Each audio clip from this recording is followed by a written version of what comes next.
social is actually a meritocracy or potentially a meritocracy? In a way that we've never seen. And for everyone who's like, nah, Facebook this or TikTok this, good news. You've heard about crypto, which means you might have heard and know what the blockchain is. In all of our lifetimes, there will be a very big social network that sits on the blockchain.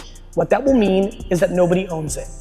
Not Facebook, not TikTok, not China, not America. So within the next 15 years, the Facebook or TikTok of the day will be on the blockchain, and then it's gonna take away all your excuses. It will be the ultimate meritocracy, and I love that because the reason I love sports is the reason I love business. Sports is the ultimate meritocracy.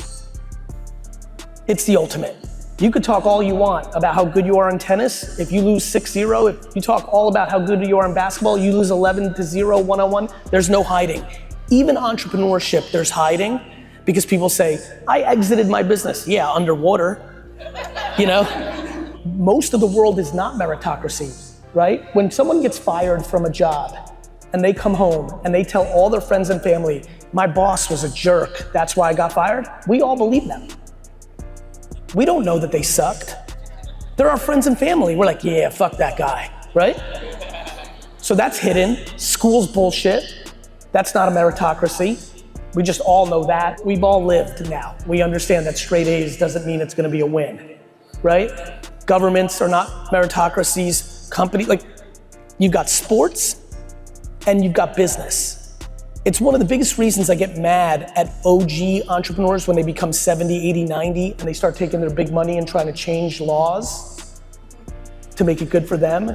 I'm like, you talk big game about capitalism, now you're trying to change the game. I wanna be more like Obi-Wan Kenobi and just let Darth Vader kill me, right? Meaning like when I'm not good enough to compete and be better at selling stuff and building stuff, then I deserve to lose, like the jungle, right? The young lion wins, and at some point, unfortunately, this is just the way it is. You're not, and that's why I love sports. Muhammad Ali lost his last fight to an average boxer. Kobe, may he rest in peace, who played it, like he had to retire at some point. It's just the way it is. And that's why I love capitalism when it's pure, it's merit. And social media, especially right now, is very, very merit-based in the scheme of things. People will read the headlines like China's trying to make us think this, or Zucks is pulling the levers there. But when you really know it, and you're really in it, you know that that's a lot of hyperbole and a lot of mainstream media jargon. And what's great about it, back to Yet, is you might not be popping off right now because maybe you should be talking about something else. You might be wanting to talk about accounting, but you love skiing. This is what I really love. I don't think the people in this audience and the world realize making content around the number one thing you love the most in the world is an absolute viable path to a business. You might want to talk about real estate because you think there's money there, but where all your money is in your depth of knowledge of the Wu-Tang Clan. I mean it. You know, it's how I came up. I came up first around wine. My first 7 years in public were only about wine content because it's what I knew most and I liked it. And that built me. And then I started talking about the other thing I loved, which is the building of the business of wine. And that expanded me. And so that's the world we live in now. But brand is everything. You know what it means when you're good at selling? It means you're bad at branding. Because when you're good at branding, it comes to you.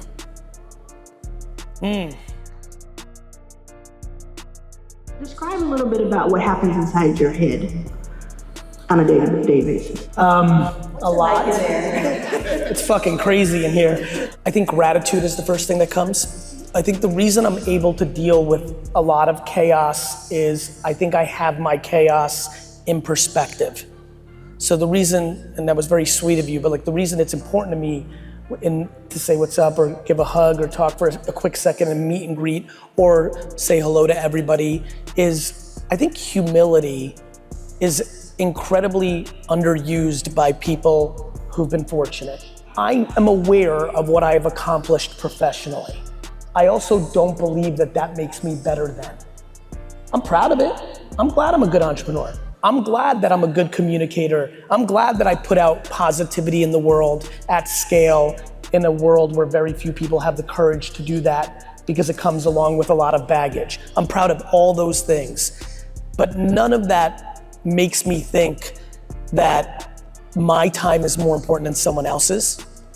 And I'm also in a place now where I'm like, my gosh, I am so blessed that people actually wanna have a minute with me, think it's cool to say what's up, want a picture to send to their friend that thinks I'm cool. I'm humbled by it, and I struggle to not deliver for another human being on that variable, even though I have all these other things going on. And so for me, I think it's very attractive and very important that if you have love and kindness in your body, to execute on that at every turn, and I focus on that. The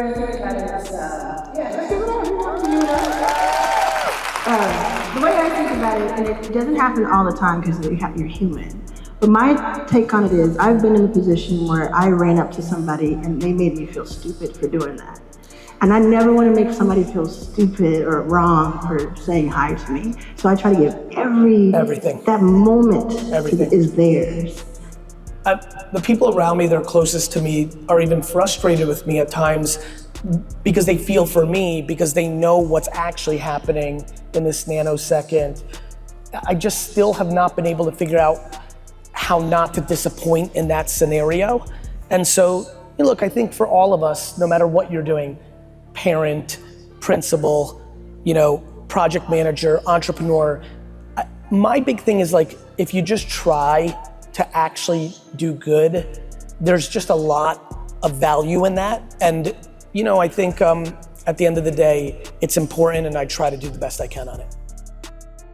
One of the things I think a lot about is all of the communication and systems and infrastructures that are around the world, and I mean at the highest levels, religion and countries, and I struggle with people finding ways to not love each other. Even the thing that I'm most worried about right now, which is as if we haven't found enough things to be different with, now we're making generations not like each other. We're teaching Gen Z to be mad at boomers. And so to answer your question, for me, I'm always in the business of yes and or maybe, in a world where I think a lot of people are in the business of no. Yeah. And so when I was at an event and we get to meet for the first time, and I'm intuitive and I feel this amazing energy and hunger, I'm an entrepreneur, I'm ambitious, I'm competitive. What does it say? Did you see that? What's it say? Stay hungry, not thirsty. Look, I don't think anyone here is confused by your ambitious, your drive, and I'm very attracted to that. And I think because I was parented well in the circumstances of how I live life, when we met, I was very excited about the maybe, and this. I kind of look at anyone that I admire their energy as a possible new friend. I focus on that. And then you delivered on that intuition for me, meaning I like the way you move, meaning I like that you are very focused, you try to deliver on the things you say.